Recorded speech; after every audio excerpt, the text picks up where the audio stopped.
Bonjour les enfants, je me suis cachée dans la ruche pour pouvoir observer et vous dire tout ce que j'y vois. Je suis actuellement dans une alvéole. Les alvéoles, on les avait vues, c'est ce qu'il y a dans les cadres.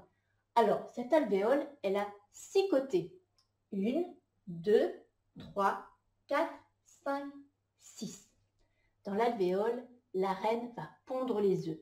La reine, il n'y en a qu'une par ruche. C'est la maman de toutes les abeilles. Elle va être nourrie avec de la gelée royale. Elle va pondre les œufs dans les alvéoles et ce sont les autres abeilles qui vont s'occuper des petits. D'abord, elle va faire des œufs qui vont se transformer en larves, puis en nymphes et en petites abeilles.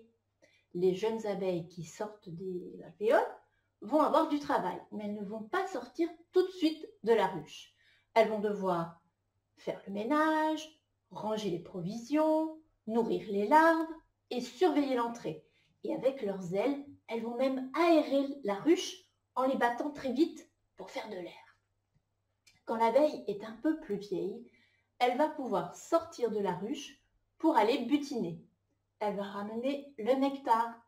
Le nectar, elle va le passer dans la bouche des petites abeilles qui sont restées des jeunes abeilles. Et en passant de bouche en bouche, le nectar va se mélanger à la salive, devenir de plus en plus sucré et se transformer en miel. Le miel va être donné aux larves ou alors être mis en réserve dans les alvéoles qui vont être bouchées et fermées. Comme les abeilles sont très prévoyantes, elles vont en faire beaucoup. C'est pour ça que nous les hommes, on peut leur en prendre un petit peu. Allez, je vous montre un peu le cycle de vie des abeilles. Nous allons voir maintenant en détail le cycle de vie de l'abeille. Je vous ai dit à l'instant que la reine pond les œufs. Alors elle va en pondre toute sa vie et elle va en pondre un dans chaque alvéole, un seul tout petit.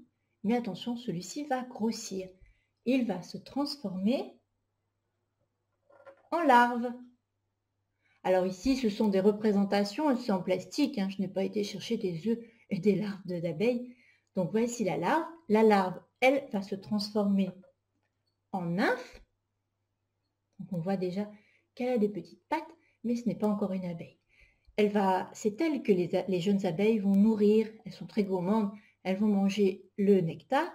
Et quand le temps est venu, les jeunes abeilles vont fermer l'alvéole avec de la cire et la nymphe va pouvoir se transformer, elle, en abeille. Donc une petite abeille au départ qui s'occupe de la ruche, puis une abeille expérimentée qui, elle, va chercher le nectar. Donc, nous allons faire un petit travail pour le cahier scientifique.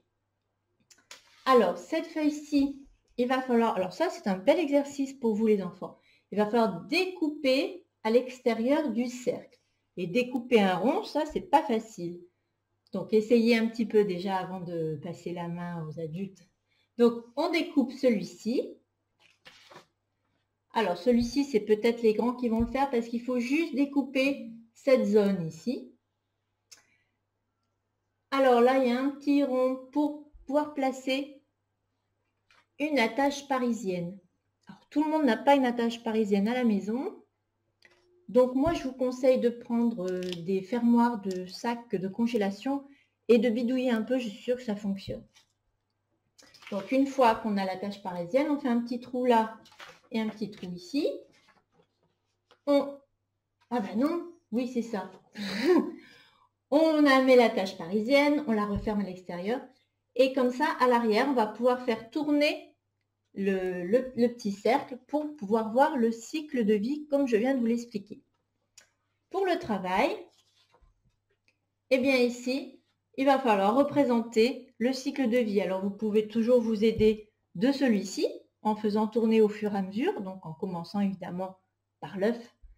Et peu importe où on commence, parce que vous voyez, de toute façon, c'est une boucle.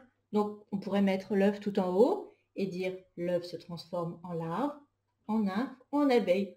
Ou admettons qu'on commence en bas, un œuf, une larve, une nymphe, une abeille. Ça n'a pas d'importance où on commence. Il faut juste que l'œuf soit suivi de la larve, suivi de la nymphe, suivi de l'abeille. À vos cahiers scientifiques, les enfants!